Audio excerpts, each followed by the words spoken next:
O predador mais assustador da pré-história não era o maior, ele era o mais silencioso, o mais preciso, o que fazia questão de não ser visto.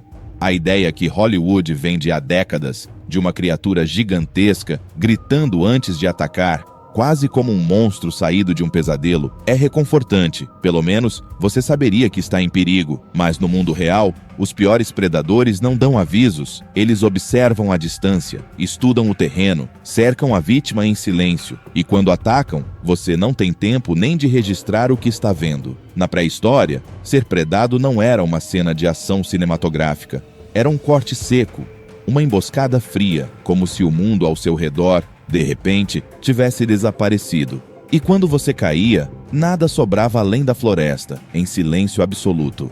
A imagem popular do predador pré-histórico foi moldada pelo cinema. Um tiranossauro rex esmagando carros, rugindo como se cada ataque fosse um espetáculo. Um monstro que anuncia sua presença antes mesmo de atacar. Essa dramatização funciona bem para o entretenimento, mas na natureza, ela seria um erro fatal. Predadores reais não desperdiçam energia rugindo para o vento ou quebrando galhos só para gerar impacto. Predadores reais são engenheiros do silêncio, caçam com frieza, não com fúria. O rugido que vemos na tela é uma ilusão, um artifício dramático que conforta o público, pois transforma o predador em um inimigo visível, ruidoso, previsível, quase justo. Mas no mundo natural, a justiça não existe. E os predadores mais eficazes são os que você nunca vê chegando.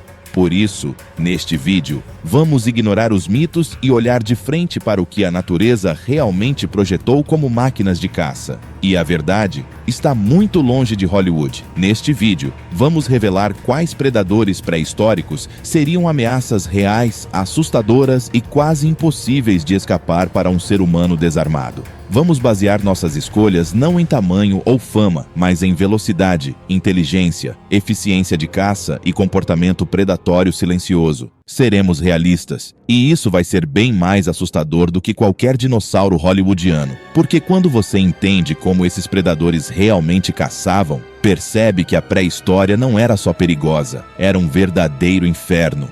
Nos filmes, os velociraptores são monstros astutos, coordenando emboscadas com inteligência quase humana. Muita gente acha que isso foi só exagero de Hollywood. E foi, mas só em parte. Eles erraram o tamanho, mas talvez tenham subestimado o terror.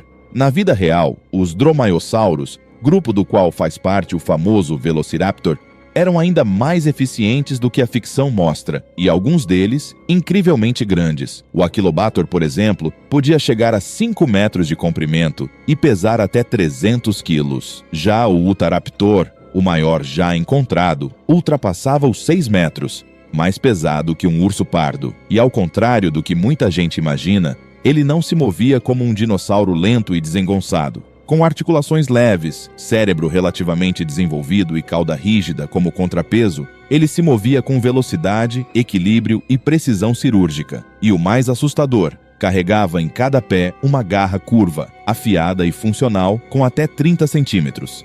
Uma lâmina viva, projetada para perfurar e rasgar.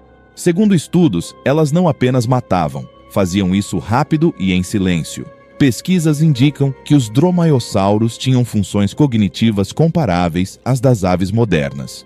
Eles aprendiam, se adaptavam e talvez até se comunicassem em grupo durante a caça. Pelo que a ciência sugere, você não ouviria um dromaeossauro até ser tarde demais. E mesmo se ouvisse, não escaparia. Você estaria cercado por olhos inteligentes, coordenação precisa e instinto puro. No mundo do Cretáceo, você não seria um caçador. Você seria presa. Abelizauros. Eles tinham braços ridiculamente pequenos, quase cômicos, mas é justamente por isso que o corpo dos abelissauros se adaptou de outra forma, para correr e matar. Apesar da aparência incomum, esses terópodes, como o Carnotauro, o Majungasaurus e o Rajasaurus, eram mortais. Com pernas longas e finas e um tronco curto, eram otimizados para aceleração explosiva. Alguns paleontólogos acreditam que o Carnotauro podia alcançar velocidades superiores a 50 km por hora. E aqui entra a parte realmente desconfortável. Um estudo de 2018 revelou que certos dinossauros carnívoros desenvolviam estrutura óssea nos pés capaz de absorver impactos de forma silenciosa. Ou seja, eles corriam sem fazer barulho. Quando se fala em tiranossaurídeos, o primeiro nome que surge é sempre o mesmo: Tiranossauro Rex. Gigante, brutal, imbatível. Mas há um tipo muito mais perigoso. Se você tiver o tamanho de um humano. O Alioramus, primo mais esguio e leve do T-Rex, viveu na Ásia durante o final do Cretáceo e foi por muito tempo ignorado pelos grandes resumos da paleontologia popular. Mas isso está mudando, porque quanto mais descobrimos sobre ele, mais assustador ele se torna. Em vez de apostar na força bruta, o Alioramus era construído para velocidade e precisão. Tinha mandíbulas estreitas, focinho alongado e passos avançados para a corrida. Estudos sugerem que ele alcançava velocidades superiores a 50 km por hora, com um corpo adaptado para perseguir presas menores com agilidade e controle. E mais, sendo um tiranossaurídeo mais basal, ele mantinha certas proporções que o tornavam menos massivo, mas mais veloz, combinando o melhor das linhagens antigas com a sofisticação dos seus primos gigantes. Imagine correr e perceber que está sendo seguido por um predador do seu tamanho, com visão frontal, olfato aguçado, foco absoluto e nenhuma hesitação. Você não escaparia. Agora imagine um predador do tamanho de um carro, com braços longos, musculosos e garras maiores que facões de combate. Você está pensando em um dinossauro como o T-Rex? Esqueça! Os megaraptores eram uma categoria à parte, e talvez os mais visualmente aterradores da pré-história. O Maipe, um dos maiores representantes do grupo, podia ultrapassar os 9 metros de comprimento, mas diferente dos tiranossaurídeos, ele tinha braços funcionais. E não braços pequenos e atrofiados. Esses braços vinham equipados com garras curvas de mais de 30 centímetros, com base óssea espessa e musculatura poderosa. Eram feitos não apenas para agarrar, mas para despedaçar. A comparação mais próxima seria com assassinos de filmes de terror, como se Jason Voorhees ou Freddy Krueger tivessem usado genética dinossauriana para se tornar predadores reais. Seu corpo era leve para o tamanho, com estratégias de caça rápidas e possivelmente emboscadas. Você não ouviria um megaraptor vindo, mas sentiria o primeiro corte te atravessar antes de entender o que aconteceu. Essas criaturas talvez não fossem as mais comuns da era mesozoica, mas com certeza eram um dos designs predatórios mais apavorantes. Porque quando até os braços de um predador já são letais, você sabe que correr não vai adiantar. Aves terroríficas não eram dinossauros, mas eram seus descendentes diretos e carregavam em si toda a herança de agilidade, força e brutalidade dos antigos terópodes. As chamadas aves do terror, ou Forus racidae, dominaram partes da América do Sul no período pós-dinossauros. E não, elas não comiam sementes, elas comiam carne, com crueldade. O Forus racus podia chegar a 3 metros de altura, com um bico em forma de machado, como uma guilhotina viva. O Kelenken, talvez o mais extremo da linhagem, tinha o maior crânio de ave já descoberto, quase 70 centímetros, armado com um golpe penetrante e preciso. Essas criaturas corriam a mais de 50 km por hora, com pernas poderosas, adaptadas para alcançar e abater rapidamente presas de médio porte. Como seres humanos, por exemplo. Elas não voavam e não precisavam. Elas caçavam em terra com ataques laterais rápidos, bicos afiados e um olhar frio que lembra o de aves de rapina modernas. Elas são o lembrete de que, mesmo depois do fim dos dinossauros, a natureza não parou de produzir predadores completamente capacitados para rasgar um mamífero em segundos. E se você estivesse no caminho de a única chance seria correr, de preferência em zigue-zague.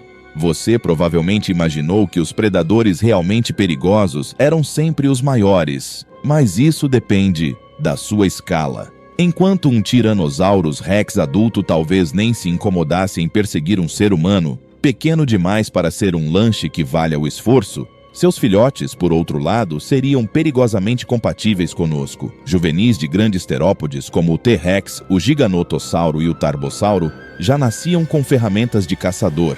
Velocidade, olfato apurado, visão ampla e, o mais importante, nenhuma hesitação. Eles estavam em fase de aprendizado e nós, humanos, estaríamos no tamanho ideal para que eles testassem essas habilidades: velocidade para alcançar, curiosidade para perseguir, dentes para rasgar. Eles seriam como uma mistura entre um lobo adolescente e um predador em treinamento, famintos, imprevisíveis, imortais. Você pode pensar que encontrou o filhote de um dinossauro gigante, mas nesse encontro, você seria o brinquedo. Por que eram tão eficientes? Há uma razão pela qual esses predadores conseguiam caçar com tamanha eficiência, e não era só força ou velocidade, era cognição. Estudos recentes sugerem que muitos terópodes, especialmente dromaiosauros e certos tiranosaurídeos, tinham densidade de neurônios comparável à de aves modernas e superior à de répteis atuais. Ou seja, eles pensavam, não de forma humana, claro, mas aprendiam com o ambiente, memorizavam trajetos, ajustavam estratégias. Alguns pesquisadores até consideram plausível que aplicassem táticas de emboscada em grupo, como certos crocodilos e aves fazem hoje. Não eram robôs da natureza, eram cérebros predadores ativos, adaptados milimetricamente para encontrar falhas na rotina da presa. A cada movimento que você fizesse, eles decidiram quando e onde agir, com base em pura eficiência letal.